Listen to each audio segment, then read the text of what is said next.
ओम अज्ञानतिमिरान्धस्य ज्ञानाञ्जनशलाकया चक्षुरुन्मिलितं येन तस्मै श्रीगुरुवे नमः। श्रीचैतन्यमनोभीष्टं स्थापितं येन भूतले स्वयं रूपा कदा मह्यं ददाति स्वपदान्तिकं। वन्देऽहं श्रीगुरो श्रीयुतापदकमलं श्रीगुरो वैष्णवांश श्रीरूपं साग्रजातं सहगण रघुनाथान्वितं तं सजीवं साद्वैतं सावधूतं परिजनसहितं कृष्णचैतन्यदेवं श्री राधा कृष्ण पादान सहगण ललिता श्री विशाखान्वितांश। नमो विष्णुपादाय कृष्ण पृष्ठाय भूतले श्रीमते भक्ति वेदांत स्वामी नामिने नमस्ते सरस्वते देवे गौरवाणी प्रचारिणे निर्विशेष शून्यवादी पाश्चात्य देश तारिणे। जय श्री कृष्ण चैतन्य प्रभु नित्यानंद श्री अद्वैत गदाधर शिवासादि गौर भक्त वृंद। हरे कृष्णा कृष्णा कृष्णा हरे हरे हरे राम राम राम हरे हरे। हरे कृष्णा। अंतर्राष्ट्रीय कृष्ण भावनामृत संघ इस्कॉन अयोध्या आप सभी का हार्दिक स्वागत करता है भगवत गीता के दक्ष के इस सत्र में। तो आप सभी का हार्दिक स्वागत है। और पिछले हफ्ते जो है सत्र नहीं हो पाया था क्योंकि मकर संक्रांति की व्यस्तता के कारण जो है सत्र लोग कंडक्ट नहीं कर पाए थे।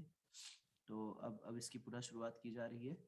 तो आज जो है हम श्लोक संख्या 41 की विवेचना करेंगे, उसको समझने का प्रयास करेंगे। आशा है कि आप सभी लोग सकुशल हैं और इस सर्दी के मौसम में इस सर्दी का आनंद ले रहे होंगे जैसे कि मैं ले रहा हूँ। तो हम लोग चलते हैं अपनी यात्रा में, आगे बढ़ते हैं भगवद गीता को समझने की यात्रा में।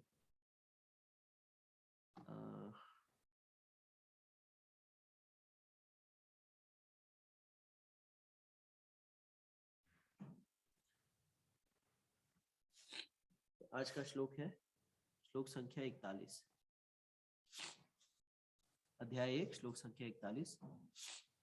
संकरा नरकाएव कुलघानानां कुलस्य च पतन्ति पित्रो हेषां लुप्त पिंडोदक्रिया।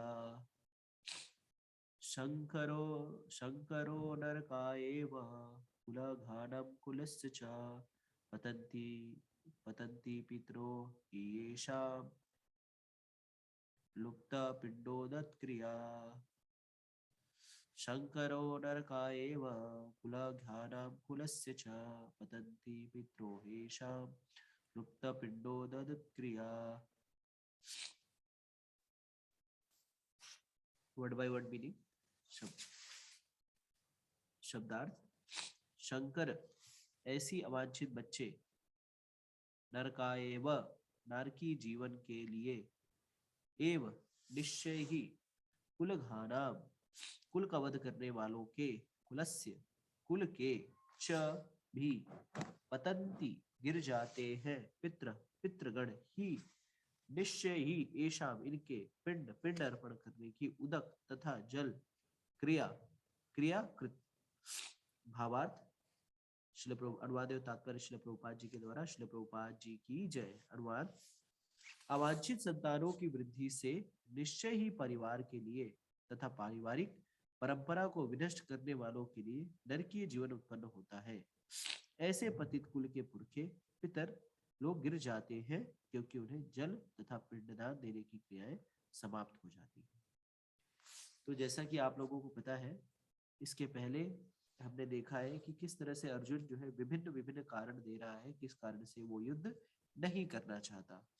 अब वो एक विशेष कारण दे रहा है, कुल के विषय में विशेष कारण दे रहा है। जैसे कि पिछले अध्याय में देखा था किस तरह से कुल की स्त्रियां दूषित हो जाएंगी और कुल की स्त्रियां दूषित होने से वर्ण शंकरों की भरमार हो जाएगी। वर्ण शंकर का अर्थ होता है जब एक वर्ण की स्त्री दूसरे वर्ण के पुरुष से जब समागम करती है तो उससे उत्पन्न होने वाले जो बच्चे हैं उन्हें वर्ण शंकर कहा जाता है। क्यों? पिता किसी एक विशेष वर्ण का हो, माता किसी एक विशेष वर्ण की हो, तो ऐसे संतानों की वर्ण शंकर कहा जाता है। ठीक है। तो इस तरह से पिछले श्लोक में हमने देखा था कि इस तरह से ये वर्ण शंकर जो होते हैं, इन्हें किसी तरह का जो है किसी तरह का आध्यात्मिक ज्ञान नहीं रह जाता क्योंकि ये जो है एक अवांछित संतानें होती है या अगर नाजायज औलादे होती है। जिनका कोई देखभाल करने वाला नहीं होता, जिनको कोई सही मार्ग दिखाने वाला नहीं होता। तो इस श्लोक पे अर्जुन कह रहे हैं कि अवांछित संतानों की वृद्धि से निश्चय ही परिवार के लिए तथा पारिवारिक परंपरा को विनष्ट करने वालों की नारकीय जीवन उत्पन्न होता है। तो ये जो अवांछित संतानें होती हैं, इससे क्या होता है, पारिवारिक परंपराएं नष्ट हो जाती है। पारिवारिक परंपराएं नष्ट क्यों हो जाती है? क्योंकि ऐसी संतानों का कोई करता धरता नहीं होता, ऐसी संतानों को कोई ध्यान देने वाला नहीं होता, ऐसी संतानों का कोई टेक केयर करने वाला नहीं होता, मार्ग दिखाने वाला कोई नहीं होता। और ऐसे लोगों के कारण क्या होता है, डर की जीवन उत्पन्न हो जाता है। अगर व्यक्ति जो है शास्त्रों का उल्लंघन करेगा, उसे नियम कानून नहीं पता चलेगा, और अगर उसे ये नहीं पता है कि क्या करना है क्या नहीं करना है, क्या चीजें सही है क्या चीजें गलत है, तो ऑब्वियसली जो है वो डर की जीवन की ही ओर जाएगा। जैसे कि हम रहते माता पिता, अगर देखिए बच्चे कुछ हो और उनको संस्कार देने वाला कोई हो, उनको मार्ग दिखाने वाला कोई हो, तब जाकर के बच्चे जो है सही मार्ग पकड़ते हैं। प्राय अगर जिस जिस जिस जिस बच्चों के माँ बाप प्राय ध्यान नहीं देते और उनको खुली छूट दे देते हैं, उनके आगे पीछे कोई रोक टोक करने वाला नहीं होता, ऐसे लोग क्या है, ऐसे लोग बिगड़ जाते हैं। लेकिन अगर ये घर में जो है, घर में अगर वरिष्ठ है, दादा है, दादी है, माता पिता है, और घर में ध्यान देने वाले लोग हैं, जो समय समय पे बच्चों को उचित मार्गदर्शन दे रहे हैं, तो ऐसी स्थिति में बच्चे ज्यादा ज्यादा जो है, उन्हें अगर सारी चीजें सही से पता है तो वो ज्यादा गलत कार्यों में लिप्त नहीं होते। लेकिन अब अगर ऐसी स्थिति हो जहाँ पे कोई ध्यान देने वाला नहीं हो, कोई भी जो है मार्ग बताने वाला नहीं हो, ऐसी स्थिति में प्राय बच्चे बिगड़ जाते हैं। और जब वो बिगड़ जाते हैं तो व्यसनों में लग जाते हैं, शराब शराब पीने में, जुआ खेलने में, अ, चोरी चोरी चकारी करने में, अभद्र व्यवहार करने में, गाली गलौज, ये सारे जो है अवगुण उनके अंदर स्वाभाविक रूप से आ जाते हैं। इसमें बच्चों का कोई दोष नहीं होता। दोष ये होता है कि दोष ये होता है कि उनका जो उनको जो मार्ग दिखाने वाले या संरक्षण दिखाने वालों की वहां पे कभी उनको कोई उचित मार्ग नहीं दिया गया। इसी के लिए जैसे जो जेल इत्यादि होती है, तो जेल किसके लिए होती है? जेल होती है लोगों को रिफॉर्म करने के लिए। कई बार हम लोग सोचते हैं तो जेल जो है पनिशमेंट के लिए दी जाती है। जेल पनिशमेंट के लिए नहीं दी जाती। जेल का मुख्य उद्देश्य होता है, जो कारागार बनाए जाते हैं, कारागार का मुख्य उद्देश्य होता है जिससे जो वहाँ पे कैदी है वो रिफॉर्म हो सके, उसके अंदर परिवर्तन आ सके। और अगर हम देखते भी हैं कि अगर अगर कोई ऐसा ऐसा व्यक्तित्व हो, ऐसा कैदी हो जिसने कोई गलत कार्य करके वो किसी कारणवश अपनी गलती को उसे सजा मिली ही है और वो रिफॉर्म हो जाता है, वो सुधर जाता है और एक सामान्य नागरिक की तरह वो आचरण करता है, तो प्रायः हम देखते हैं कि सरकार उसे क्या करती है, सरकार जो है जेलर, जो तथाकथित जो जेलर होता है वहाँ पे उसके अनुमोदन के आधार पर हम देखते हैं प्राय 26 जनवरी, 15 अगस्त इत्यादि तिथियों को ऐसे ऐसे रिफॉर्म्ड, ऐसे सुधरे हुए कैदियों को उनकी सजा के पहले ही उन्हें उन्हें रिहा कर दिया जाता है। तो ये रिफॉर्मेशन जो है बहुत इंपॉर्टेंट है। और रिफॉर्मेशन तब होता है, या ये शुद्धिकरण तब होता है, या आदमी सुधरता तब है जब उसे कोई प्रॉपर गाइडेंस मिलती है। जैसे अगर हम अपने जीवन को भी देखें तो हम अपने जीवन में भी देखेंगे कि किस तरह से पहले हम एक एक प्रकार से एक ढर्रे पे चल रहे थे। सुबह उठना, नहाना धोना, खाना पीना, और फिर नौकरी पे चले जाना और फिर वापस आना। हमें कोई जीवन का उद्देश्य नहीं पता था। हाँ, कई लोग जो है अपने जीवन का कुछ उद्देश्य बना लेते हैं। मेरे जीवन का गोल है मुझे इतना धनराशि इकट्ठा करना है। कई लोग ये जीवन का उद्देश्य बना लेते हैं कि मुझे ये यश प्राप्त करना है, मुझे ये ख्याति प्राप्त करनी है। इस तरह के हम भौतिक गोल्स या उद्देश्य हम बनाते रहते हैं, उसी ढर्रे उसको प्राप्त करने के लिए कार्यरत रहते हैं। लेकिन अगर आप सोचिए कि हम अगर भक्तों के संग में नहीं आए होते तो किस तरह से उसी ढर्रे पे चल रहे होते और उसी ढर्रे को अपने अपने आप को अपने जीवन की सार्थकता मान रहे होते। लेकिन जब जब हम भक्तों के संग में आते हैं और शास्त्रों का अध्ययन करते हैं, तो जाकर के हमें समझ आता है कि मनुष्य जीवन का उद्देश्य क्या है। जैसे कि भगवद गीता के 4थे अध्याय में हम देखते हैं कि भगवान कहते हैं कि 4 प्रकार के मनुष्य उनके पास आते हैं। चतुर्विधा भजन्ते माम जना सुकृतो अर्जुन, आर्थो जिज्ञासु अर्थार्थी, ज्ञानी च भरता शपथ। तो 4 प्रकार के लोग जाते हैं जिनको भगवान के पास जाते हैं, जिनको कौन कौन से प्रकार के? पहला आर्थो, जिसको कोई जो पीड़ित व्यक्ति हो, जिसे किसी ना किसी प्रकार की पीड़ा हो, जो सताया गया हो। जब हम सताए जाते हैं, जब हम निरीह हो जाते हैं, जब हमारे ऊपर कोई तकलीफ होती है और हम कुछ नहीं कर पाते, कोई हमें सता रहा है, कोई हमें कष्ट दे रहा है, कोई हमें कलेश दे रहा है, या हमारे पड़ोसी हमें दुख दे रहे हैं, पति हमें दुख रहे हैं, पत्नी हमें दुख दे रही है, बच्चे हमें दुख दे रहे हैं, और तरह तरह के जब हमें कष्ट मिलते हैं और जब हम उस कष्ट से छुटकारा पाना चाहते हैं, तब हम कहाँ जाते हैं? भगवान की शरण में जाते हैं। फिर दूसरा व्यक्ति दूसरा व्यक्ति कौन होता है? जो अर्थार्थी, जिसको धन की आवश्यकता हो। तो हम लोग में से बहुत सारे लोग जो है धन की कामना लेकर के भी भगवान के पास जाते हैं कि भगवान मेरी पगार बढ़ा दो, बिजनेस में मुनाफा बढ़ा दो, या किसी तरह से धन की आय ज्यादा बढ़ जाए जिससे मैं आनंद पूर्वक जो जीवन भोग करके जीवन जी सकूं। तो ये कामना लेकर के भी जाते हैं। तीसरा जिज्ञासु, जिसे जिज्ञासा होती है कि यार जैसे मान लीजिए संकीर्तन चल रहा है, भक्त लोग नाचते गाते हैं, हरे कृष्णा कृष्णा कृष्णा हरे हरे, हरे रामा रामा रामा हरे हरे। तो भक्त लोग जब नाचते गाते कीर्तन करते हुए जाते हैं, सड़कों पे भगवत गीता इत्यादि बेचते हुए मिल जाते हैं, वितरण करते हुए मिल जाते हैं, तो ऐसे लोगों की जिज्ञासा होती है यार कि ऐसे पढ़े पढ़े लिखे लोग और ये लोग इतने हरे कृष्ण महामंत्र जप करते हुए किस तरह से इतने आनंद की अनुभूति कर रहे हैं। तो आइए हम भी देखते हैं कि होता क्या है वहाँ पे इस्कॉन मंदिरों में।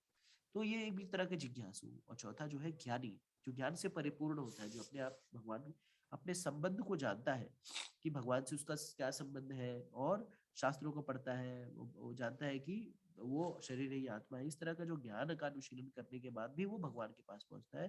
तो ऐसा भी व्यक्ति जो है कुछ ना कुछ चाहत में जो है भगवान के पास पहुंचता है। तो ये चारों लोगों की, चारों जो कैटेगरी है, इसमें कुछ ना कुछ चाहते होती है। लेकिन ये चाहते होने के कारण क्या है? क्या भगवान के पास हम किसी चाहत को लेकर के जाना चाहिए क्या? नहीं। भगवान के पास हमें बिना इच्छा के जाना चाहिए। ठीक है, हमारे पास कोई इच्छा नहीं होती, कोई नहीं इच्छा होनी चाहिए जब हम भगवान के पास जाए। अगर इच्छा लेकर के हम जा रहे हैं तो वो भगवान की शुद्ध भक्ति नहीं है, वो मिश्रित है, मिश्रित भक्ति है। तो भगवान श्रील प्रभुपाद जी उस श्लोक के तात्पर्य में लिखते हैं कि यद्यपि ये चार प्रकार के लोग किसी ना किसी प्रकार से जो है भगवान के पास आ रहे हैं, लेकिन ये कुछ इच्छा लेके आ रहे हैं, तो अगर देखा जाए तो शुद्ध भक्त नहीं है। लेकिन फिर भी चूंकि ये लोग भगवान के पास आ रहे हैं, तो भगवान के पास आने के कारण इनका क्या होगा? मंदिर आएंगे तो किसी ना किसी प्रकार से इनका भक्तों से संसर्ग होगा, भक्तों से संग होगा। और जब ये भक्तों के संग में आएंगे तो किसी ना किसी तरीके से अगर ये भक्ति में निरंतर लगे रहे तो क्या होगा? अद्भुत गत्वा ये शुद्ध भक्त बन जाएंगे। तो हम भी देखिए, हम भी किसी ना किसी तरीके से किसी न भक्तों के संग में आए, किसी ना किसी कारणवश। कोई भगवत गीता में डिप्लोमा करना चाहता था, कोई भगवत गीता को समझना चाह रहा था, कोई जो है खाली बैठा था कोरोना में, क्या करें अब, कुछ नहीं है, चलो भगवत गीता ही सुन लेते हैं कि लाइए दिखा क्या है। तो हम इन्हीं चार कैटेगरी में से किसी कैटेगरी में से एक है। लेकिन अब चूंकि हम भक्तों के संग में श्रील प्रभुपाद जी की टीकाओं पे आधारित भगवत गीता का अध्ययन कर रहे हैं, श्रवण कर रहे हैं, और उसको जीवन में ढालने का प्रयास करें, धीरे धीरे धीरे धीरे क्या हो रहा है?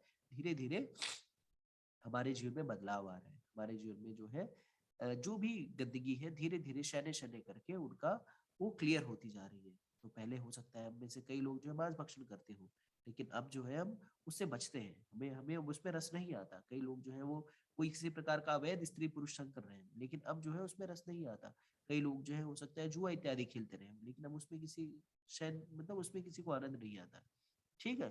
कई लोग जो है हो सकता है मांस भक्षण करते हो, लेकिन अब उसमें से हमें कोई आनंद नहीं आता। तो ये आनंद ना आने की प्रक्रिया कहाँ से शुरू हुई? कोई ना कहीं किसी ने हमें गाइड किया, कहीं ना कहीं हमें किसी ने मार्ग दिखाया। तो वो मार्ग हो सकता है भक्त ने दिखाया हो, और प्राय भक्त भगवान, जैसे हम कहते नहीं भगवान हमें मार्ग दिखाएंगे तो हम जाएंगे। तो भगवान जो है अपने प्रामाणिक प्रतिनिधियों के द्वारा हमारे जीवन में होते हैं। तो भगवत गीता जो है भगवान से अभिन्न नहीं है, भगवत गीता भगवान ही है। भगवत भगवान की वाणी और भगवान में कोई अंतर नहीं है।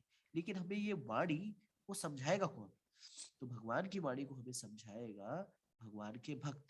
और जब भगवान के भक्त से हम इस वाणी को सुनते हैं, समझते हैं, तब जा करके हम नारकीय जीवन के स्थिति से बाहर आते हैं। वैसे देखा जाए तो हमें हम सब भी एक प्रकार से वर्णशंकर ही है। अगर हम आध्यात्मिक उन्नति के मार्ग पर नहीं चल रहे हैं। वर्णशंकर होने का बेसिकली अर्थ क्या होता है? कि जिसको शास्त्रों के विषय में जिसको ज्ञान ना है, मनुष्य जीवन के लक्ष्य के विषय में जो ज्ञान ना हो, जिसको कोई मार्ग दिखाने वाला ना हो। तो जो व्यक्ति किसी भी प्रकार के संरक्षण में, किसी भी प्रामाणिक गुरु के संरक्षण में नहीं है, ऐसा व्यक्ति एक प्रकार से वर्णशंकर ही है। क्यों? क्योंकि वो भटका हुआ है, वो नरकी जीवन की ओर अग्रसर हो रहा है।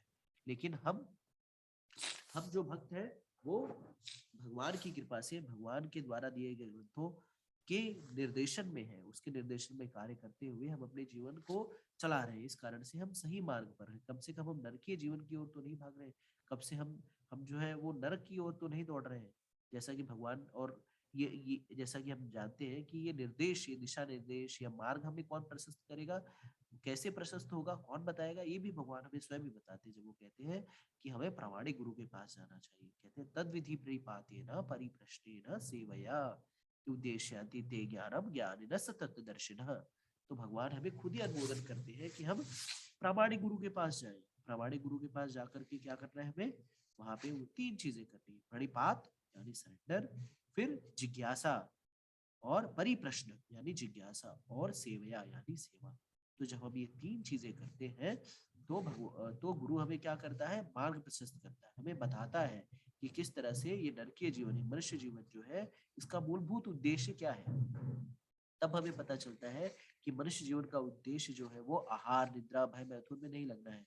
मनुष्य जीवन का उद्देश्य जो है वो बहुत सारा धन इकट्ठा करना नहीं है। मनुष्य जीवन का उद्देश्य जो है बहुत सारे पदक प्राप्त करना नहीं है।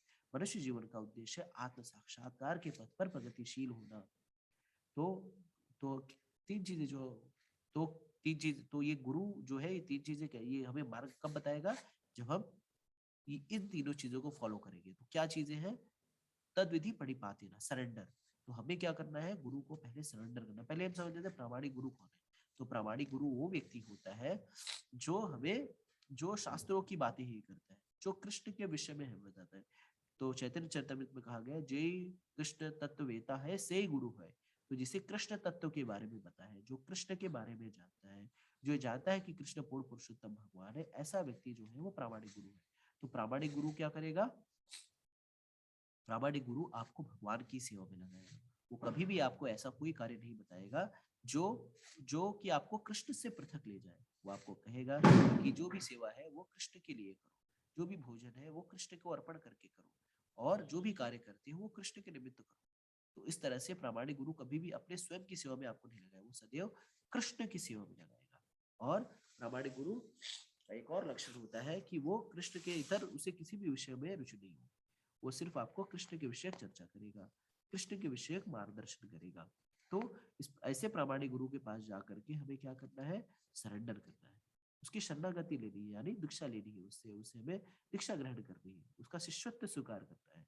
तो दीक्षा जो है वो दो प्रकार की होती है। जैसे एक होते हैं शिक्षा गुरु, एक होते हैं दीक्षा गुरु।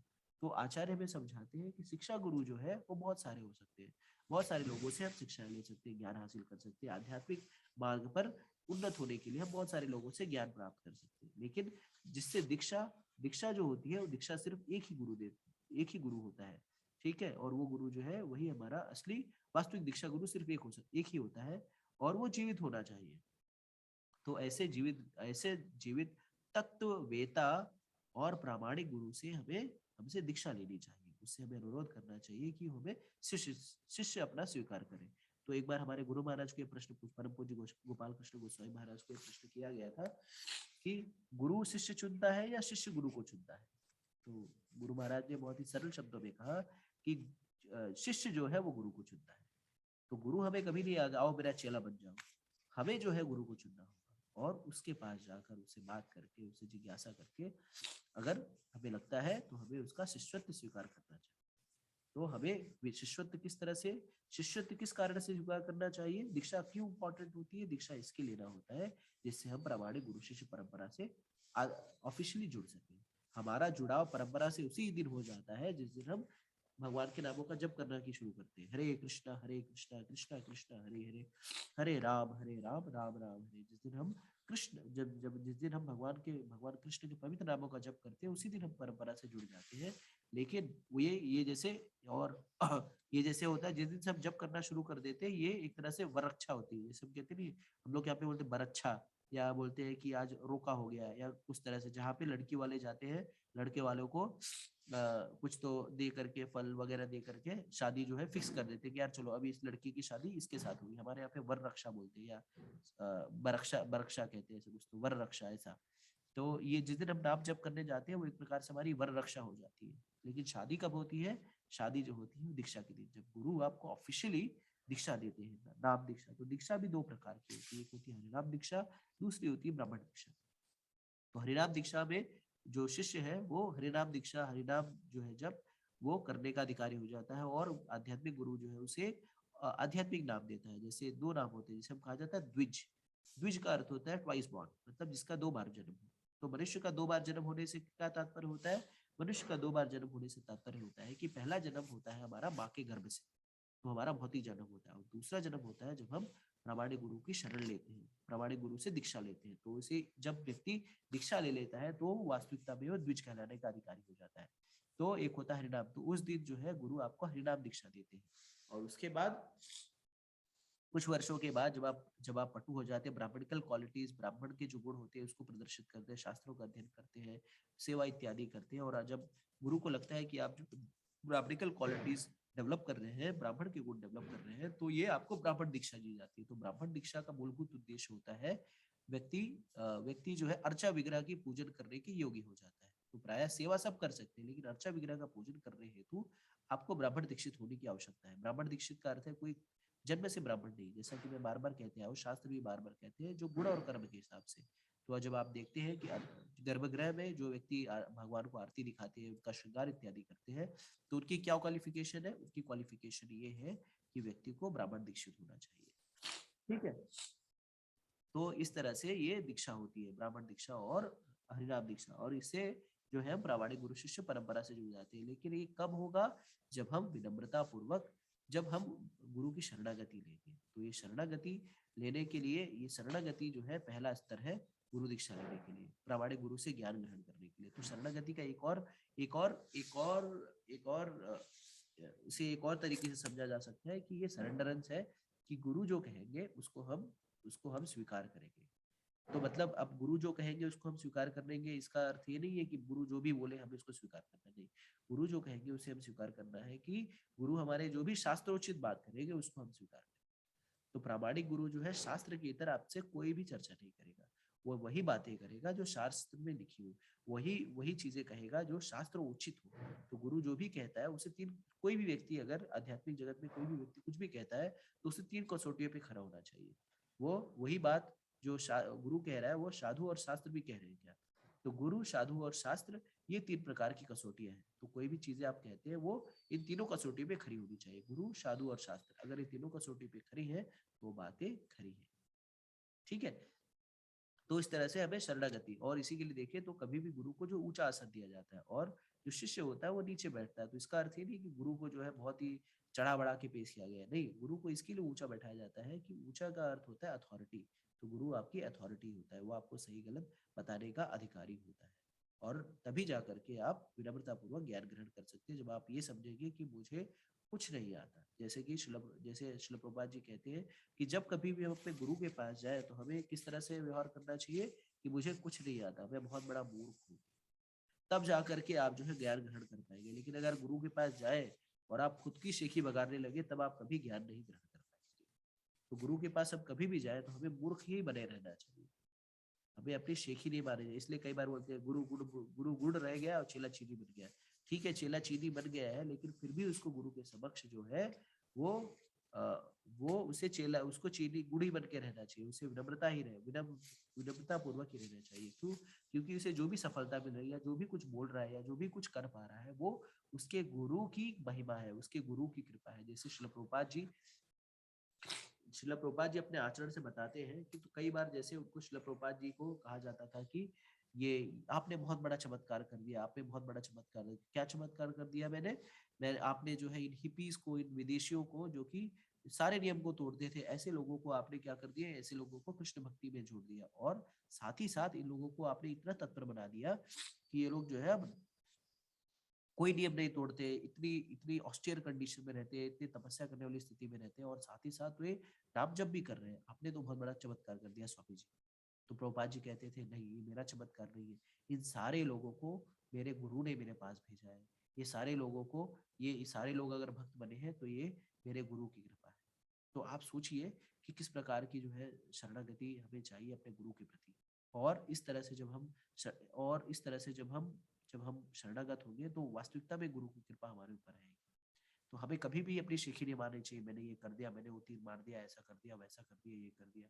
ये हमारे अहंकार का घोतक है। तो हमारे आचार्य, हमारे परंपरा में ऐसा बताया गया है कि जब भी कोई आपको प्रेज करे, जब भी कोई आपकी प्रशंसा करे, तो आपको तुरंत वहीं पे उस प्रशंसा को अपने पूर्ववर्ती आचार्य को दे देना चाहिए। ये पूर्ववर्ती आचार्य की कृपा है, और सही बात है भी, पूर्ववर्ती आचार्यों की कृपा, नहीं तो हमारी क्या औकात है। हाँ, हम सोचते हैं कि मैं बहुत बड़ा वक्ता हूँ, हम सोचते हैं कि मैं बहुत बड़ा कन्विंस करने की शक्ति रखता हूँ, लेकिन वास्तविकता में देखा जाए तो हमारे अंदर कोई भी शक्ति नहीं है। ये तो भगवत कृपा है या आचार्यों की कृपा है या श्रील प्रभुपाद जी की कृपा है, जिसके कारण से हम कुछ बोल पा रहे हैं या उस चीज को रिपीट करने का प्रयास कर रहे हैं। लेकिन ये जो रिपीट भी कर रहे हैं, ये जो दोहरा भी रहे हैं, ये किसके कारण हो रहा है? ये आचार्यों के कारण ही हो रहा है, नहीं तो हमारी क्या बिसात है। तो इस तरह से हमें क्या करना चाहिए? प्रामाणिक गुरु की शरणागति लेनी चाहिए। फिर दूसरा आता है परिप्रश्नेन। परिप्रश्नेन, हमें परिप्रश्न यानी प्रश्न करना है। तो प्रश्न क्या करना है, ये बहुत इंपॉर्टेंट बात है। तो प्रश्न के विषय में, ये प्रश्न क्या करना है, इसको हम समझने का प्रयास करते हैं। तो क्या प्रश्न करना है हमें? तो हमें जिज्ञासा करनी है, नहीं जिज्ञासा करनी है गुरु से जाकर के कि गुरु जी ये बताइए कि अब हमने शरणागति ले ली, अब दीक्षा ले ली, चलो ठीक है। अब उसके बाद हम पूछे गुरु जी ये बताइए कि आज जो है स्टॉक मार्केट में कौन सा स्टॉक जो है सबसे सबसे हैवी वाला, कौन सा स्टॉक खरीदूं गुरु महाराज? मेरे पास है पेटीएम का स्टॉक और टाटा का और हीरो होंडा का, हीरो का है। तो इन तीनों में से कौन सा स्टॉक खरीदूं जिससे मेरा जो है ज्यादा लाभ हो जाए? या मैं कौन सा बिजनेस करूं गुरु महाराज जो मेरा ज्यादा लाभ हो जाए? या लड़की की शादी किस फैमिली में करूं, अंबानी के यहाँ पे करूं, अडानी के यहाँ पे करूं, या किसके यहाँ पे करूं? तो इस तरह की जिज्ञासा जो है हमें नहीं करनी चाहिए। भौतिक जिज्ञासाएं हमें अपने गुरु से प्राय नहीं करनी चाहिए। ठीक है, हमें क्या जिज्ञासा करनी चाहिए? वो जिज्ञासाएं करनी चाहिए जिससे कि हमारी आध्यात्मिक उन्नति हो सके, जिससे हमारा आध्यात्मिक विकास हो सके, जिससे हम कृष्ण भावनामृत में आगे बढ़ सके। ये जिज्ञासाएं होनी चाहिए जिससे हम आत्म साक्षात्कार के पथ पर तीव्रता से चल पाए। तो ये हमारा मूलभूत उद्देश्य होना चाहिए कि मैं किस तरह से अच्छे से जप करूं, या मैं किस तरह से भागवत गीता भागवतम इत्यादि तीव्रता से पढूं, या कैसे मैं अपने भक्ति में सुधार करूं, अपनी साधना में सुधार करूं। हाँ, ये सब पूछ सकते हैं। अगर आपको कोई डायलेमा है या कोई इंस्ट्रक्शन चाहिए या कोई आपको, आप कहीं पे फंसे हुए दुविधा में है, तो ये पूछ सकते हैं। लेकिन प्राय ऐसी चीजें नहीं पूछनी चाहिए कि अरे कौन सा स्टॉक ले लूं तो गुरु महाराज कृपा हो जाएगी या बिजनेस हो जाएगा, या ऐसे दे दो आशीर्वाद दे दो मैं खूब जो है अमीर बन जाओ। तो इस तरह के भौतिक आशीर्वाद हमें गुरु से नहीं मांगने चाहिए, परामर्श भी गुरु से नहीं मांगनी चाहिए। हमें उनसे वही मार्गदर्शन लेना चाहिए जिससे हम आत्म साक्षात्कार के पथ पर आगे बढ़ सकें। ठीक है, तो हमारे आचार्यों ने भी दिखाया है कि अपने आचरण से खुद उन्होंने दिखाया है कि इस तरह के प्रश्न प्रामाणिक गुरु से करने चाहिए। तो जैसे चैतन्य महाप्रभु से जब सनातन गोस्वामी जी मिले थे, तो उन्होंने पहले से यही प्रश्न किया कि मैं कौन हूँ, मेरी क्या पहचान है, और मैं यहाँ पे क्यों हूँ? और सनातन गोस्वामी जी, क्या उनको नहीं पता था कि वो कौन है? आप लोग को बताना चाहता हूँ कि गोस्वामी जो थे वो बंगाल में जो सरकार थी मुसलमानों की, क्या कहते हैं, जो भी मुसलमान राजा थे, उनके यहाँ पे ये प्रधानमंत्री का कार्य करते थे। और इन्हें इंग्लिश नहीं, फारसी, उर्दू, अरबी और संस्कृत, बंगाली, इन सारी भाषाओं का ज्ञान था। और तो और लोग इन्हें पंडित जी कह के संबोधित करते हैं। पंडित जी यानी ज्ञानी पुरुष। और ऐसा व्यक्ति जो, और जिन्होंने सारे सारे ग्रंथों को पढ़ रखा हो, ऐसा व्यक्ति जो है वो महाप्रभु से आके पूछ रहा है कि अभी के मैं कौन हूँ? तो यही जिज्ञासा जो है हमें प्रामाणिक रूप से करनी चाहिए कि मैं कौन हूँ, मेरे जीवन का उद्देश्य क्या है, और इस मनुष्य जीवन की सफलता किस चीज में, या मनुष्य जीवन की पूर्णता किस चीज में। अगर हम ये सारी चीजें नहीं चेक करते, तो अगर ये सारी चीजें हम नहीं पूछते हैं, तो हम सिर्फ समय का अपव्यय कर रहे हैं। ठीक है, और ये प्रश्न, यही सारे प्रश्न जो है हमें हमें आत्म साक्षात्कार के मार्ग पर ले जाते हैं। जैसा कि कहा गया है, जैसा क्या है, धर्मा स्वानुस्था पुंसान वृक्षस्येन कथस्वयाना उत्पद्येति यदि रतिम शमयेव हि केवलम। जो भी हम कार्य करते हैं, या जो भी हम प्रश्न पूछते हैं, या जो भी हम बोलते हैं, खाते हैं, करते हैं, सोते हैं, जागते हैं, जो भी हम करते हैं, अगर वो कार्य करने से हमारा कृष्ण के प्रति प्रेम अगर बढ़ नहीं रहा है, कृष्ण के प्रति हमारी आकर्षण बढ़ने नहीं रहा है, तो ऐसा कार्य क्या है? श्रम एव ही केवलम, ये पूरा श्रम। ठीक है, तो हम जो भी कार्य करें उससे हम अब इस तरह से जज कर सकते हैं कि ये कार्य करने से क्या मेरा कृष्ण के प्रति अनुरक्ति बढ़ रही है, क्या क्या कृष्ण के प्रति इससे मेरा प्रेम बढ़ रहा है, क्या भगवान की सेवा में मेरी रुचि बढ़ रही है, क्या या नाम जप करने में मुझे आनंद आएगा क्या? और इन सारे कसौटी पे अगर कोई चीज हो, तो वो चीज हमें करनी चाहिए। इसके अलावा अगर नहीं हो तो हमें नहीं करनी चाहिए, और इससे हमें बचना चाहिए। फिर जो तीसरा तीसरा बिंदु है प्रामाणिक गुरु से ज्ञान ग्रहण करने का, जो हमें नरकी जीवन से बचाता है, वो है सेवा। तो सेवा भी बहुत इंपॉर्टेंट है। तो प्रामाणिक गुरु की हमें क्या करनी चाहिए? सेवा में भी अधिकाधिक रुचि लेनी चाहिए। तो सेवा के विषय में, सेवा आप कैसे करें? तो सब लोगों का, बहुत सारे लोगों का प्रश्न रहता है कि गुरु की सेवा कैसी हो, गुरु की सेवा कैसी हो? तो दो तरीके से हम प्रामाणिक गुरु की सेवा कर सकते हैं। तो पहला तरीका है उसके वाणी की सेवा और दूसरा तरीका है उसके वपु की सेवा। तो पहले वाणी की सेवा को समझते हैं। तो वाणी की सेवा में क्या होता है? वाणी की सेवा में हम गुरु के निर्देशों का अक्षरशः पालन करते हैं। जैसे हमें गुरु ने निर्देश दिया, उस चीज को अक्षरशः पालन करते हैं और फिर वो उस निर्देश को अपने हृदय में बैठा लेते हैं, उसको अपने जीवन का मुख्य मुख्य उद्देश्य बना लेते हैं और फिर उस पर कार्यरत होकर करते रहते हैं।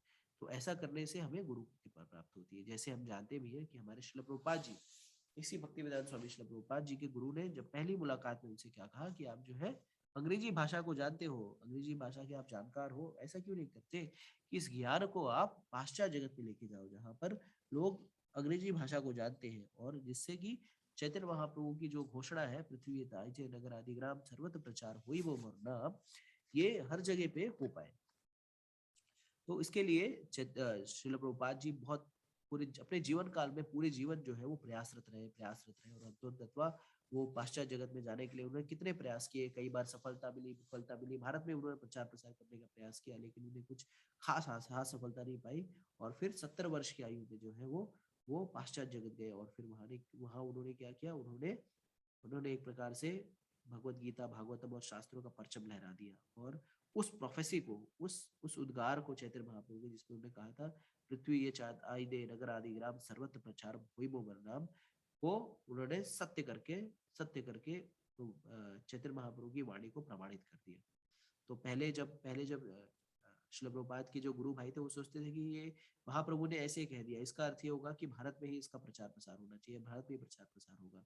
लेकिन चैतन्य महाप्रभु की इस वाणी को श्रील प्रभुपाद जी ने अक्षरशः साबित कर दिया और वर्तमान समय में हर नगर ग्राम में जो आप जाएंगे, चाहे किसी भी शहर में चले जाए, इस्कॉन के केंद्र जो है पूरे 850 देशों में है, और कहीं पे भी आप चले जाए विश्व के किसी भी कोने में, वहाँ पे आपको कोई ना कोई इस्कॉन का केंद्र, इस्कॉन का भक्त मिल जाएगा, और सब लोग जो है एक स्वर में हरे कृष्णा कृष्णा कृष्णा हरे हरे, हरे राम राम राम हरे हरे, तो भगवान के पवित्र नामों का जप करते हुए मिल जाएंगे। और दूसरा जो तरीका है गुरु की सेवा करने का है वो उसके वपु की सेवा करना। वपु का अर्थ होता है शरीर।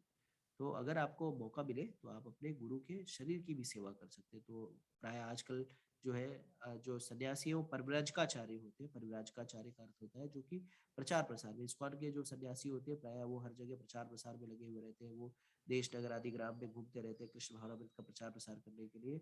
और हो सकता है गुरु का जो है फिजिकल संग बहुत ही डिफिकल्टी मिले, अगर आपको मिले तो आपको क्या करना चाहिए, उनकी सेवा करनी चाहिए, उनके कपड़े धोने चाहिए, उनके लिए भोजन इत्यादि तैयार करना चाहिए, या जो भी उनकी थोड़ी बहुत सेवा है, शरीर का मालिश, मसाज, ये सारी सेवा जो है वपु सेवा होती है। लेकिन आचार्यगण हमें बताते हैं कि वाणी सेवा और वपु सेवा में वपु सेवा जो है बहुत ही वाणी सेवा जो है बहुत ही महत्वपूर्ण है। वैसे दोनों सेवाएं महत्वपूर्ण है, लेकिन अगर देखा जाए तो एज किस पे है, एज जो है वाणी सेवा में। तो अगर हम गुरु के निर्देशों का अक्षरशः पालन करते हैं तो उससे गुरु की भी ख्याति बढ़ेगी और गुरु की कृपा से जो है हम भी जो है सफलता को प्राप्त करेंगे। तो कई बार भक्ति सिद्धांत सरस्वती ठाकुर से पूछा जाता था, एक बार भक्ति सिद्धांत सरस्वती ठाकुर से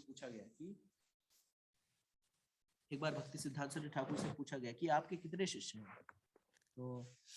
तो भक्ति सिद्धांत सरस्वती महाराज ने कहा कि मेरे सिर्फ 2 शिष्य हैं। अरे, तो सारे लोग जो आश्चर्यचकित हो गए, ये भक्ति सिद्धांत सरस्वती महाराज ऐसा क्यों कह रहे हैं, उनके सिर्फ 2 शिष्य हैं। और चूंकि उन्होंने बहुत सारे लोगों को संन्यास दीक्षा दे रखी थी, और फिर भी ये कह रहे हैं कि मेरे 2 शिष्य हैं। तो उन्होंने कहा कि हम लोग, पत्रकार ने पूछा, हम समझे नहीं। तो बोले हाँ, मेरे 2 ही शिष्य हैं। कौन? तो बोले कि मेरा हाथ और मेरा पैर। तो बोले अच्छा, तो बोले ऐसा क्यों कह रहे हैं आप? बोले कि सिर्फ यही 2 लोग जो है मेरी बात मानते हैं, बाकी और कोई मेरे शिष्य मेरी बात मानते नहीं। तो कहने का मतलब ये है कि शिष्य होने का अर्थ यही होता है कि गुरु की बात को माना करें। अगर आप गुरु की बात को, निर्देशों को नहीं मान रहे तो फिर शिष्यत्व ग्रहण करने का कोई मतलब नहीं है। ठीक है, तो एक बार श्रील प्रभुपाद जी बता रहे थे कि जो शिष्य जो है गुरु के निर्देशों का पालन नहीं करता है और जो है सिर्फ अपने मन की बात करता है और गुरु के पास रह करके गुरु से वो जो है गुरु का जो है टाइम पास, मतलब समय खराब करता है, ऐसा शिष्य जो होता है वो मच्छर के समान होता है। क्यों? क्योंकि ये जैसे मच्छर किसी भी व्यक्ति का खून चूसते हैं, ऐसे ये शिष्य होते हैं जो अपने गुरु का खून चूसते रहते हैं। तो मतलब ये है, श्रील प्रभुपाद जी का निर्देश बहुत ही सीधा सीधा है कि हमें ये प्रयास करना चाहिए कि गुरु के निर्देशों को अक्षरशः पालन करें। अगर हम गुरु के निर्देशों को अक्षरशः पालन करेंगे तो हम जो है इस नारकीय जीवन उत्पन्न होने वाली स्थिति से बच सकेंगे। कारण ये इन वर्ण संकरों, अवांछित संतानों या ये अवांछित संतानें हैं, इनके जीवन में ये नारकीय जीवन क्यों उत्पन्न होता है? नारकीय जीवन इस कारण से उत्पन्न होता है क्योंकि ये अवांछित संतानों को मार्गदर्शन करने वाला नहीं है।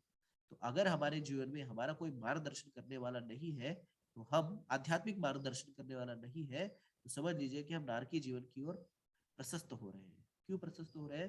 क्योंकि भौतिक जीवन जो है वो क्या है? भौतिक जीवन जो है वो बंधन का कारण है, और भौतिक जीवन ही जो है हमें बाध्यता है। किसमें? जन्म मृत्यु जरा व्याधि आदि भौतिक आदि दैविक आध्यात्मिक क्लेशों। तो इन सारे कलेशों के बंधन से अगर हमें निकलना है तो हमें क्या करना होगा? हमें प्रामाणिक गुरु की शरण लेकर के उससे हमें दिशा निर्देश प्राप्त करने होंगे। अगर हम दिशा निर्देश प्रामाणिक गुरु की शरण में रह करके उसके दिशा निर्देशों को पालन करेंगे, तब इस नारकीय जीवन जो उत्पन्न होने वाली स्थिति है उससे बच सकते हैं। तो अगर आप देखेंगे भौतिक जगत में लोग जो है अपने जीवन से परेशान है, उनके पास सब कुछ होने के बाद भी वो कष्ट में जी रहे हैं, उनको तकलीफ है, उनको और की चाहत है, जैसे हम कहते हैं 99 के चक्कर में फंसे हुए। लेकिन भगवान के भक्त जो है वो बहुत ही चिलैक्स है, रिलैक्स है। कोरोना आया, कोरोना जाए, क्या फर्क पड़ता है? कोरोना में अगर कोरोना था तो भी कोई दिक्कत नहीं, कोरोना नहीं है तो भी कोई दिक्कत नहीं। वो भगवान के द्वारा जो भी स्थिति परिस्थिति में उसे रखा जाता है उसी में वो संतुष्ट रहते हैं। उन्हें कभी भी कोई चिंता नहीं होती, अलग से कोई चिंता नहीं करते। इसके लिए सदैव मुस्कुराते हंसते खिलखिलाते रहते हैं कि उन्हें कोई चिंता नहीं है कि क्या होगा क्या नहीं, क्योंकि वो जानते हैं कि भगवान उनका पूरी तरह से संरक्षण करेंगे। क्योंकि भगवान कहते हैं अन्याश्चिन्तयन्तो माम ये जना पर्युपासते तेषां नित्यमुक्तानां योगक्षेम महाव्ययम्। तो जो मेरा अनन्य भाव से चिंतन करता है, मेरी भक्ति में लगा रहता है, ऐसे ऐसे व्यक्ति का मैं क्या करता हूँ? योगक्षेम करता हूँ। जो उसके पास होता है उसका संरक्षण करता हूँ, और जो नहीं होता है उसके पास पहचान पहुंचाता हूँ। तो भगवान का दास जो होता है वो बिंदास होता है, कृष्णदास बिंदास और मायादास उदास। तो अगर हम प्रामाणिक गुरु की शरण ले, प्रामाणिक गुरु के संरक्षण में रहे, तो हम नारकीय जीवन उत्पन्न होने की स्थिति से बच सकते हैं। फिर भावार्थ में भगवान कह रहे हैं आगे, ऐसे पतित कुल के पुरुष गिर जाते हैं क्योंकि उन्हें जल तथा पिंड दान देने की क्रिया समाप्त हो जाती है। तो अगर अवांछित संतानें उत्पन्न हो जाएगी तो क्या होगा कि वो अवांछित संतानें उत्पन्न होगी तो क्या होगा कि वो घर की जो परंपरा है उन परंपराओं का पालन नहीं करेंगे, क्योंकि उन्हें पता ही नहीं मेरे मम्मी डैडी कौन है। उनको कौन बताने वाला है कि पिंडदान होता है, पितृ होते हैं? वो तो उनको मालूम नहीं बाप कौन है माँ कौन है, या बाप माँ भी पता है पता नहीं, खानदान चाचा चाची हमारा कोई मतलब नहीं है, माँ बाप कोई मतलब नहीं है, हम तो सिर्फ अकेले स्वयं है। कई लोग मतलब ऐसी बहुत दयनीय स्थिति, कई लोग से हम पूछते हैं कि भाई उनका कोई है क्या? चाचा कोई नहीं है, मौसी मौसा कोई नहीं है। अरे ऐसे कैसे हो सकता है कि कोई नहीं हो सकता? लेकिन हम इतने संकुचित होते जा रहे हैं कि पता ही नहीं कि भाई कहाँ है, भाई से कोई संबंध नहीं है, या बहन है तो बहन से कोई संबंध नहीं है, माता पिता से कोई संबंध नहीं है। अब बताइए ऐसा व्यक्ति जिसका किसी भी पुरखों से या घर के वृद्धों से कोई संबंध नहीं है, जो सिर्फ मियाँ बीवी और बच्चे ही है, ऐसे लोग कहाँ से संस्कारों का पालन करेंगे? ऐसे लोग कहाँ से नियम का पालन करेंगे? और आप देखिए, प्रैक्टिकली देखिए, जिसके घर में कोई वरिष्ठ नहीं है, जिसके घर में जिसको किसी से कुछ लेना देना नहीं है, ऐसे लोग कोई परंपरा का निर्वहन नहीं करते। ना उन्हें ये पता होता पितृपक्ष चल रहा है, उन्हें ये पता होता है कि ये माघ चल रहा है, ना उन्हें पता चलता है कार्तिक चल रहा है, ना उन्हें पता चलता है कि ये क्या कहते हैं चातुर्मास चल रहा है, ये वाला व्रत है, ज्योतिया व्रत है, ये व्रत है, छठ है, ये है वो है। इन्हें कुछ पता नहीं रहता, वो सिर्फ खाली खा रहे हैं, सो रहे हैं, बच्चे पैदा कर रहे हैं, मैथुन कर रहे हैं स्त्री के साथ, फिर सुबह उठ के फिर खा रहे हैं, सो रहे हैं, मैथुन कर रहे हैं। वो पशुतुल्य जीवन ही जी रहे हैं। जैसे आप देखेंगे हमारे आस पड़ोस में भी, तो घर में जो बूढ़े होते हैं वो बताते रहते हैं, अरे यार ये पूस चल रहा है, या माघ चल रहा है, या अगहन चल रहा है, ये वाला महीना चल रहा है, इस महीने में ये पूजा करनी चाहिए, उस महीने में उसमें ये इसमें जो जितिया करनी चाहिए, इसमें जो बच्चों के लिए व्रत है, ये कड़वा चौथ व्रत है, ये वाला श्रावण का सोमवार वाला व्रत है। तो ये सब करने से क्या होता है, कम से कम हम परंपराओं से कहीं ना कहीं जुड़े रहते हैं। लेकिन जिसके घर में कोई नहीं रहता, जिसके घर में देखिए कोई वृद्ध नहीं है, कोई किसी से कुछ लेना देना नहीं है, ऐसे लोग कुछ भी पालन नहीं करते। ऐसे लोग सिर्फ पशु तुल्य ही होते, जानवर के तुल्य होते। क्यों? क्योंकि उन्हें निर्देश देने का वाला कोई नहीं है, समझाने वाला कोई नहीं, कुछ भी कर लिया। जैसे हम कहते हैं कि ये पितृपक्ष चल रहा है, इस महीने में कुछ नहीं करना चाहिए, या खरमास चल रहा है, खरमास में कोई अच्छी चीज नहीं करनी चाहिए। वैसे भक्तों के लिए सारा महीना सही रहता है, लेकिन मैं जनरल बता रहा हूँ, तो उन्हें खरमास क्या है वो नहीं पता है, या किस समय क्या करनी चाहिए, शादियों में क्या विधियां होती है। आजकल तो सब कोर्ट मैरिज करने लग गए हैं, सब उल्टा सुल्टा काम करने लगे हैं, जिसका कोई शास्त्रीय आधार नहीं है, जिनका परंपराओं से कोई लेना देना नहीं है। तो ये ऐसा क्यों हो रहा है? ऐसा इसके लिए हो रहा है क्योंकि लोग जो है अपनों से कट चुके हैं। लोग जो है, लोगों के घर में कोई बचा ही नहीं है, ये सिर्फ वर्णशंकर व्यवस्था का ही जो है पालन कर रहे हैं कि उनको पता नहीं है कोई किससे शादी कर रहा है, कौन कहाँ से आ रहा है, किसका क्या खानदान है, किसका क्या कुल है, किसके माता पिता कौन है, कुछ नहीं। बस आजकल तो ऑनलाइन चलता है सब, टीवी उसमें देख लिया, दो चार फोटो देख लिए, बस हाँ ये शादी.com, अच्छा अच्छा ये लड़की अच्छी दिख रही है, अच्छा इसका ये डिग्री है, अच्छा इसके पास ये बैंक बैलेंस है, अच्छा कोई बात नहीं चलो शादी कर लेते हैं। अब उसका क्या पास्ट है, लड़के का क्या पास्ट है, माता पिता है नहीं है, कौन है, क्या कहाँ से पैदा हुए, कौन लेके आया है, कहाँ से है, कुछ नहीं, किसी कुछ नहीं मालूम। लेकिन फिर बस वही वही चर्म को देख करके और नोट को देख करके शादियां हो जा रही है। किसकी क्या परंपरा है, किसकी क्या है। और इस कारण से जो है पूरा एक खिचड़ी, ये जो अब कई बार मतलब लोगों को लगता है यार ये क्या बोल रहे हैं, लेकिन शास्त्र यही कह रहा है, मैं कुछ नहीं कह रहा हूँ, ये शास्त्र बता रहे हैं, मैं उसको रिपीट दोहराने का प्रश्न कर रहा हूँ कि कितनी दयनीय स्थिति आ गई है। तो इस कारण से जो है देखिए, कुल देखिए शहरों में, गाँव में जाके देखिए तो अभी भी कुल परंपरा, जो परंपराएं हैं उनका लोग निर्वहन कर रहे हैं। और अगर आप देखेंगे भारत जो सनातन धर्मावलंबी है, वो अभी भी अगर अगर भारत देश में अगर सनातन वैदिक धर्म बचा हुआ है, तो उसका मूलभूत कारण ये है कि लोग अपनी परंपराओं से जुड़े हुए थे। कितने भी ईसाई आए, कितने भी अंग्रेज आए, ईसाई बनाने का प्रयास किया, या कितने भी जो है मुसलमान बाहर से आए, उन्होंने लोगों को इस्लाम कबूल करने पे मजबूर किया, या कोई भी आए, कोई भी आता था ये आए कि कोई लोग भी आए, लेकिन फिर भी जो है लोग अपनी परंपराओं से जुड़े हुए रहे। तो उसका मूलभूत कारण ये था कि उन्हें पूरी श्रद्धा थी अपने प्रोसेस में। जब मंदिर को बंद कर दिया गया, मंदिरों को तोड़ा गया, तो लोगों ने क्या किया, लोगों ने पेड़ों के यहाँ पे मूर्तियां रख के, भगवान के विग्रहों के रखे, वहां पे पूजन करना चालू कर दिया। तो हर जगह से लोगों ने क्या किया, परंपराओं से जुड़े रहे। इस कारण से उन्हें तमाम तमाम जो है तमाम जो है क्या कहते हैं, तमाम बाधाएं आई, तमाम जो है कष्ट आए, लेकिन फिर भी वो यथारूप बने रहे। तो उसका मूलभूत कारण था कि परंपराओं से जुड़े हुए थे। और आजकल शहरों में जाके देखिए तो शहरों में तो परंपरा के नाम पे कोई चीज ही नहीं है। जैसे भी कुछ दिवाली आएगी तो शहर वाले लोग बोलते हैं फटाका मत फोड़ो, ये उत्साह मत मनाओ, उल्लास मत मनाओ। क्यों? क्योंकि इससे प्रदूषण होता है। लेकिन यही लोग जो है न्यू ईयर, जब नया साल आता है, उस दिन जो है घंटों घंटों जो है फटाके फोड़ते रहते हैं। और ये दिवाली तो सिर्फ भारत में होती है, नए साल तो हर जगह पूरे विश्व में पटाखा फोड़ते हैं, तब कोई प्रदूषण नहीं आता। होली आएगी तो होली को कहेंगे होली मत खेलो, पानी खराब होता है। और आप देखेंगे क्रिकेट ग्राउंड में जाकर के कितना पानी जो है रोज उसको क्या कहते हैं, कितने जो मैच होता है, क्रिकेट मैच होता है, उस ग्राउंड में कितने सारे टन लीटर जो है पानी डाल देते हैं, या कितना सारा पानी जो है ऐसे ही बहा देते हैं, या कितना सारा पानी जो है कोका कोला में चला जाता है। आप सोचिए, लेकिन ये होली में पानी बहुत हो, कितना पानी कोई खेल लेगा। होली मत खेलो, फिर कहेंगे रक्षाबंधन मत खेलो, ये दकियानूसी सोच है, कोई रक्षा नहीं है। महिला महिला तो सबला है, अबला नहीं है। इस तरह के जो है उलट सुलट के जो है शहरों में वो चलते रहते हैं। तो इससे हिंसा हो रही है, पतंग मत उड़ाओ नहीं तो गला कट जाएगा। और सड़क पे एक्सीडेंट लाखों रोज हो रहे हैं, एक्सीडेंट पतंग उड़ाने से जो ज्यादा वो हो जाएगा। तो आप देखिए कि किस तरह से इन परंपराओं का शहरों में जो है निरस्तीकरण हो रहा है। आ, और देखेंगे तो जैसे सबसे ज्यादा जो पानी का उपयोग होता है, आपको बताना चाहता हूँ, सबसे ज्यादा पानी का उपयोग, जो पानी वेस्ट होता है, वो होता है मीट उद्योग में। जो मांस बनाने का जो उद्योग है उसमें होता है। और कहते हैं कि 1 लीटर, एक किलो मीट मांस अगर वो करना है, उसको धोने के लिए, जो बीफ ही कह सकते हैं, बीफ जो कहते हैं हम लोग, तो उसको बनाने के लिए कई 500 लीटर या कितने लीटर जो है पानी का इस्तेमाल होता है, सिर्फ 1 किलो मीट बनाने के लिए।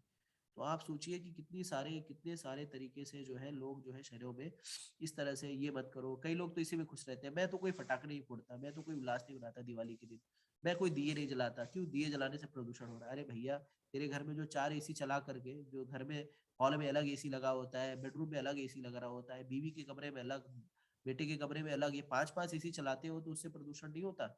सबसे ज्यादा प्रदूषण इससे होता है। जो ओजोन लेयर को सबसे ज्यादा परेशानी हो रही है, इन्हीं इन्हीं इन्हीं एयर कंडीशनर से हो रही है। एयर कंडीशनर से प्रदूषण होता है। घर में जो फ्रिज लगा रखा है उससे प्रदूषण हो रहा है। ठीक है। और जो गाड़ी चला रहे हैं रोज पाया पाया करके, पेट्रोल डीजल जो लोग घंटों घंटों दौड़ रहे हैं, उससे प्रदूषण हो रहा है। कितना प्रदूषण तुम खुद कर रहे हो, और फिर तुम कहोगे यार दिया, कई लोग तो कहते हैं यार ये दिया नहीं जलाना चाहिए, ये अगरबत्तियां जलाने से जो प्रदूषण होता है। आप सोचिए, 2 अगरबत्ती जलाने से प्रदूषण हो रहा है, और ये 4 एसी चल रहे हैं, रेफ्रिजरेटर चल रहा है, और क्या नाम है वो गाड़ी चला रहे हो, पेट्रोल डीजल वाली गाड़ी चला रहे हो, उससे कोई प्रदूषण नहीं रहा। ये सब जो है ये सारी चीजें जो है किसको, प्रदूषण को बढ़ावा नहीं दे रही, ये सब एनवायरनमेंट को जो है ये शुद्ध कर रहा है। बाकी जो अगरबत्ती आप जला लेते हैं जो है भगवान के समक्ष ओम जय जगदीश हरे करते हुए, वो प्रदूषण करता होता है। तो आप सोचिए, तो ये सारी चीजें जो है ये इसलिए हो रही है कि वर्णशंकर उत्पन्न हो गए, वर्णशंकर उतने सारे उत्पन्न हो गए हैं, या कि अवांछित संतानें उत्पन्न इतनी हो गई है कि उन्हें जो है इन सारी चीजों से कोई लेना देना नहीं है। ये सारी चीजें सब उलट पुलट कर रहे हैं। आप बताइए कि मैं तो यही कहता हूँ कि उल्लाह जो भी पारंपरिक चीजें हैं, जो भी हमारे त्योहार है, उन्हें उन्हें यथावत रूप से बनाइए, उन्हें खूब उल्लास से उसको सेलिब्रेट करिए। इसमें कोई नीचा दिखने वाली बात नहीं है। कई लोग तो होली इसके लिए थोड़े बड़े हो जाते हैं, जैसे हम बचपन में थे तो होली खूब खेलते थे, थोड़ा सा बड़ा हो गए, थोड़ा सा जॉब वॉब पे लगे, अरे नहीं नहीं, होली नहीं नहीं नहीं, देखो ये गुल्ले लगाना हो तो मेरे पास बताना। अरे क्या शर्म है यार, एक उल्लास से मजा लो, जीवन का आनंद लो, उसको लगाओ, होली खेलो, और क्या, मारो, कलर लगाओ, भागो यहाँ वहाँ करो, नहीं तो सोफिस्टिकेट, नहीं नहीं नहीं, तो समाज में लोग क्या बोलेंगे, अरे ये भाई साहब होली खेल रहे हैं, इस तरह से जो है करने लगते हैं। नहीं, ये सारी चीजें उल्लास की है, हमारी परंपराओं का हिस्सा है, जाइए, हमें जाना चाहिए। देखिए अगर दूसरे दूसरे जैसे हम कहते हैं ना, जैसे इस्लाम को जो मानने वाले हैं उनको देखिए किस तरह से किस तरह से वो उल्लास मनाते हैं। अगर अगर कोई बड़े से बड़े पदवी पे भी कोई व्यक्ति बैठा हो तो भी वो जो है अपने 5 वक्त की नमाज अदा करेगा। रमजान आएगी तो रमजान में वो रमजान में जो है वो क्या कहते हैं अपना ये उपास रखेगा, वो कभी भी अपोलोजेटिक नहीं बनता, हाँ कि हमें, और जो भी है उसके जो क्रिया, जो भी उनके जो इस्लाम जो कहता है उसको फॉलो करती है। ईसाई जो है वो देखिए वो, अब ये सांता वेंटा क्लॉज क्या है, Santa Vanta clause fictional character है, लेकिन फिर भी वो इतने उल्लास से मनाते हैं, जिसका कोई आधार ही नहीं हो। वो क्रिसमस मना रहे हैं, वो सब कुछ कर रहे हैं, तो उनका जो है कोई, हम उनको वो नहीं कहते कि यार वो लोग कैसे कर रहे हैं।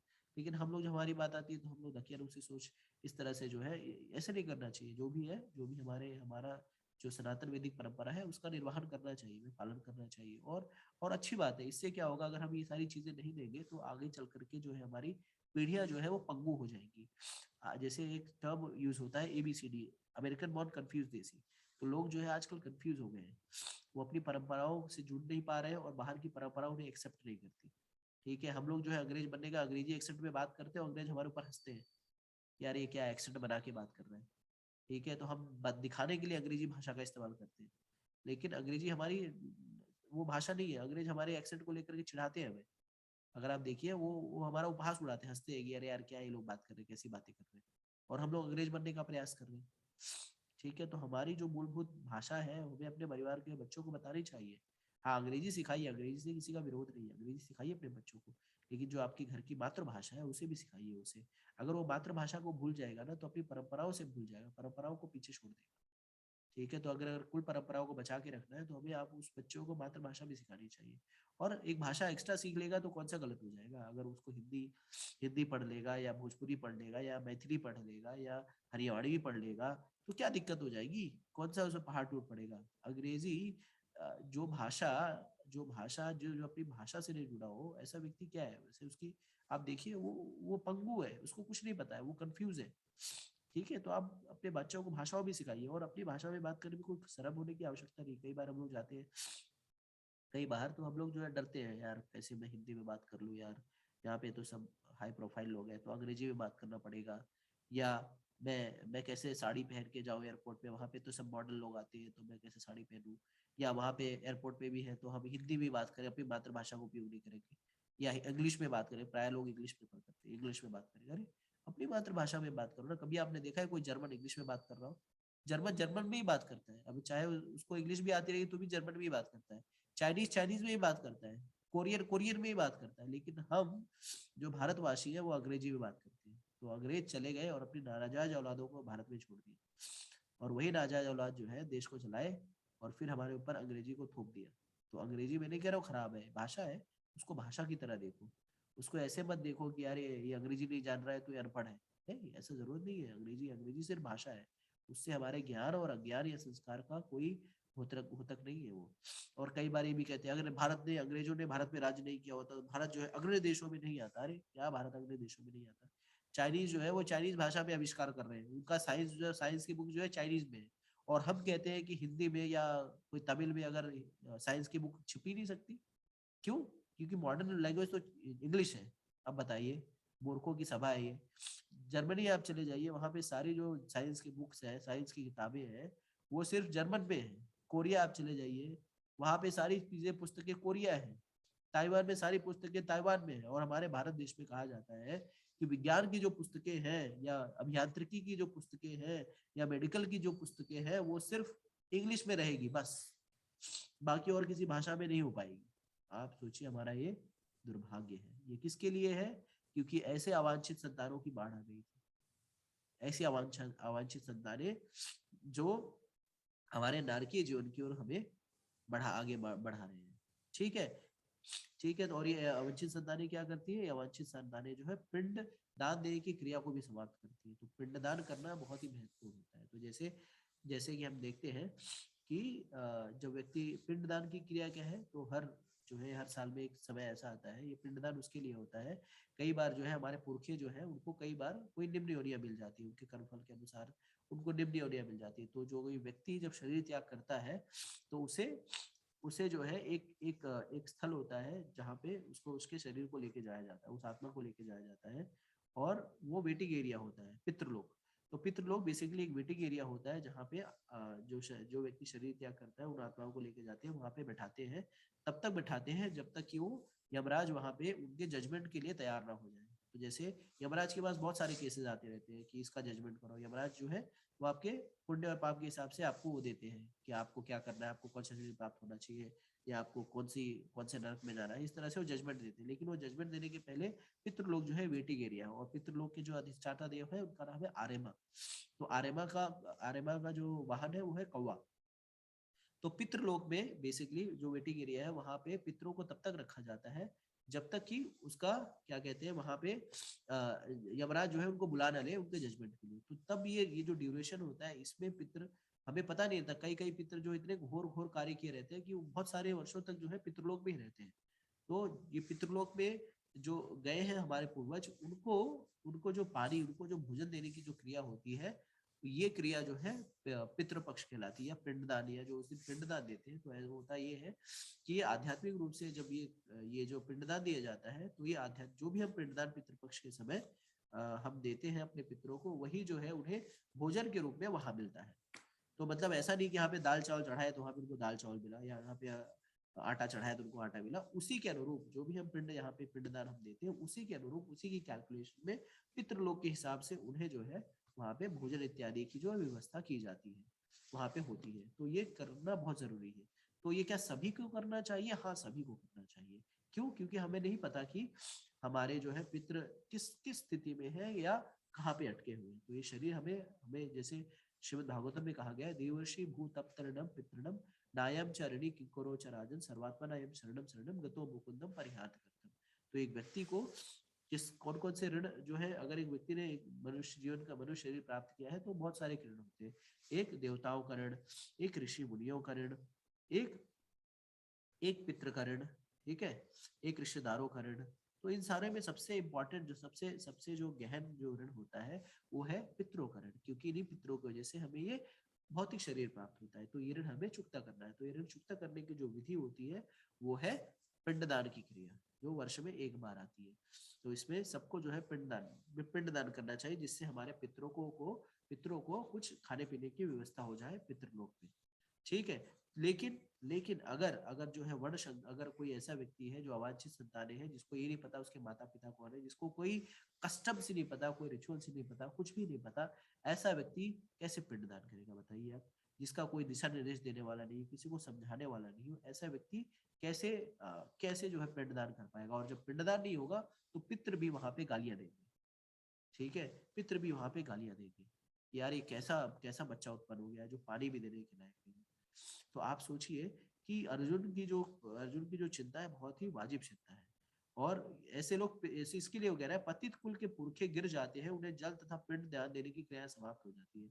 और आप देखिए कि आजकल शहरों में जो लोग हैं जो अपने अपने जो है अपनी अपनी जो क्रियाओं से जो है अपने जो उनके जो कुल से उनका कोई लेना देना नहीं, उनका पारिवारिक किसी प्रकार से कोई संबंध नहीं, पारिवारिक परंपरा का निर्वहन नहीं करते, ऐसे लोग पितृपक्ष क्या है ये क्या है उनको मालूम ही नहीं होता। और ऐसे ऐसे ऐसे ऐसे व्यक्तियों के जो पितृ हैं वो सही में हरदम कलेश में ही रहते हैं, कष्ट में ही रहते हैं। तो हमें चाहिए कि हम इन क्रियाओं को इस जो परंपरा को जोड़ना है, तो हमें इस तरह से हमें जो है पिंडदान इत्यादि की क्रिया करते रहना पड़ेगा, और ये तब होगा जब हम शास्त्रों के उसमें जाएंगे। जैसा कि अब प्रश्न उठता है कि क्या भक्तों को ये सब करने की आवश्यकता है? नहीं, भक्तों के जो पितर हैं उनको रोज जो है वो भोजन मिलता रहता है। क्यों मिलता रहता है? क्योंकि भगवान के भक्त जो है रोज भगवान को भोजन अर्पण करते हैं। जब भगवान को भोग लगाते हैं तो वो जो भोजन है वो प्रसाद के रूप में उनके पुत्रों को मिल जाता है। तो ऐसा कहा, सर्वात्मा ने शरण शरण गतो मुकुंद परिहर, तो हम मुकुंद की शरण ले लेते हैं तो ये सारे जो है कर्ज अपने आप माफ हो जाते हैं। या कर्ज जो है, ये जो पिंड की क्रिया है वो भक्तों को मिलती रहती है। लेकिन इसके इतर अगर कोई भगवान की भक्ति नहीं कर रहा है, रोज भगवान को भोग नहीं लगा रहा है, तो उसको जो है हर साल जो है पिंडदान की क्रिया करनी होती है। अगर आप कर सकते हैं तो आप भी करना चाहिए। तो अर्जुन का भय जो है यहाँ पे इसी के लिए है कि अगर अवांछित संतानें उत्पन्न हुई तो उनको कोई मार्गदर्शन देने वाला नहीं होगा। अगर उनको कोई मार्गदर्शन देने वाला नहीं होगा तो वो उनका जीवन नारकीय जीवन हो जाएगा, नारकीय जीवन की ओर प्रशस्त होंगे। जब नारकीय जीवन की ओर प्रशस्त होंगे, चूंकि उन्होंने परिवार से अपना नाता तोड़ दिया है, चूंकि उन्होंने परंपराओं से अपना नाता छोड़ दिया है, चूंकि उनको किसी से कुछ लेना देना नहीं है, तो ऐसी स्थिति में क्या होगा कि वो पिंडदान देने वाली भी क्रिया समाप्त हो जाएगी और जो पितर है वो भी सफर करेंगे। ठीक है, तो इस तरह से अर्जुन का ये यहाँ पे मंतव्य है। अब हम देख लेते हैं प्रभुपाद ने तात्पर्य में क्या बताया।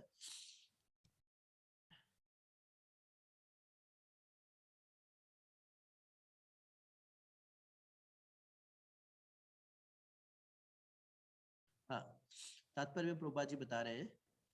तात्पर्य तात्पर्य श्रील प्रभुपाद जी के द्वारा, श्रील प्रभुपाद जी की जय। तात्पर्य, सकाम कर्म के विधि विधानों के अनुसार कुल के पितरों को समय समय पर जल तथा पिंडदान देना चाहिए। तो इसके विषय बता रहा था कि जैसे सकाम कर्म, जैसे भक्तों के लिए नहीं, जो कर्मी होते हैं, जो भौतिक कार्यकलापों में लगे हुए हैं, जिनका भक्ति से कुछ लेना देना नहीं होता है, ऐसे लोगों के लिए समय समय पर जल तथा पिंडदान देना चाहिए। तो ये जल तथा पिंडदान देने की समय कब आता है? ये जल तथा पिंडदान देने का समय आता है पितृपक्ष के समय। ठीक है, उसके बाद कहते हैं प्रभुपाद जी, यह दान विष्णु पूजा द्वारा दिया जाता है, क्योंकि विष्णु को अर्पित भोजन के उच्चिष्ट भाग प्रसाद के खाने से सारे पाप कर्मों से उद्धार हो जाता है। तो ये पिंडदान जब हम करते हैं तो किसके लिए करते हैं? तो आप लोग में से कई लोग गया गए होंगे, या कई लोग जो है तिथियों पर पिंडदान करते हैं।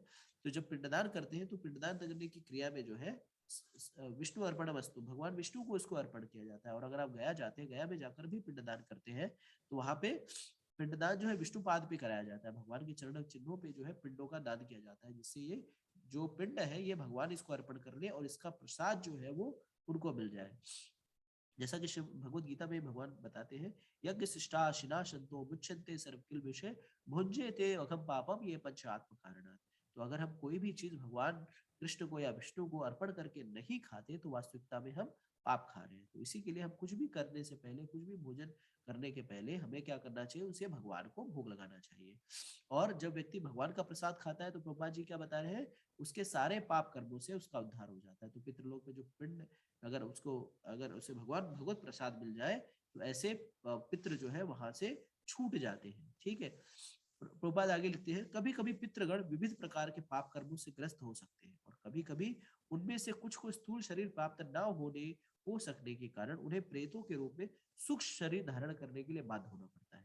अतः जब वंशजों द्वारा पितरों को बचा प्रसाद अर्पित किया जाता है तो उनका प्रेत योनि या अन्य प्रकार के दुख में जीवन से उद्धार होता है। तो कई बार क्या होता है कि हमारे पितरों ने इतना इतना जघन्य कार्य किया होता है कि उन्हें सूक्ष्म शरीर धारण करना पड़ता है, उन्हें कोई स्थूल शरीर मिलता ही नहीं है। जैसे कोई आत्महत्या कर ले या कुछ कर ले, तो इस तरह से उन्हें जो है सूक्ष्म शरीर मिलता है, स्थूल शरीर, उन्हें जो है स्थूल शरीर मिलता ही नहीं, उन्हें सूक्ष्म शरीर मिलता है और इस तरह से उन्हें प्रेत योनि में रहता है। लेकिन अगर अगर अगर इनका उद्धार कैसे होगा? जब कोई इनको भगवत प्रसाद खिलाएगा। पितरों को इस प्रकार की सहायता पहुंचाना कुल परंपरा में है और जो लोग भक्ति का जीवन यापन नहीं करते उन्हें ये अनुष्ठान करने होते, जो भक्ति नहीं करता उन्हें ये पिंडदान इत्यादि की अनुष्ठान करने पड़ते हैं। केवल भक्ति करने से मनुष्य सैकड़ों क्या हजारों पितरों से ऐसे संकटों को उबार सकता है। अगर कोई भक्त बन जाए तो ऐसे हजारों पितरों को उबार सकता है जो कि प्रेत योनियों में हो। भागवत, अब श्रीमद भागवतम का उदाहरण देव प्रभुपाद जी कह रहे हैं, भागवत में 11:4-5:51 में कहा गया है, देवर्षि भूताप्तारणम पितृणम ना किंकरो नायम ऋणी चराजन सर्वात्मना यम शरणम शरणम गतो मुकुंदम परिहार।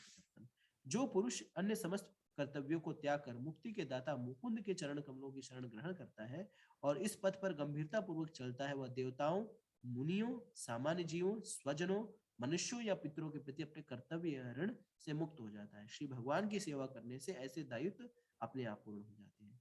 तो अगर कोई व्यक्ति जो है वो सिर्फ भगवान की भक्ति करे, भगवान के पवित्र नामों का जप करे, हरे कृष्णा कृष्णा कृष्णा हरे हरे, हरे राम राम राम हरे हरे, तो वो इन सारे दायित्वों से अपने आप मुक्त हो जाएगा और इन दायित्वों से अपने आप मुक्त हो जाएगा और भगवत प्राप्ति वो कर पाएगा।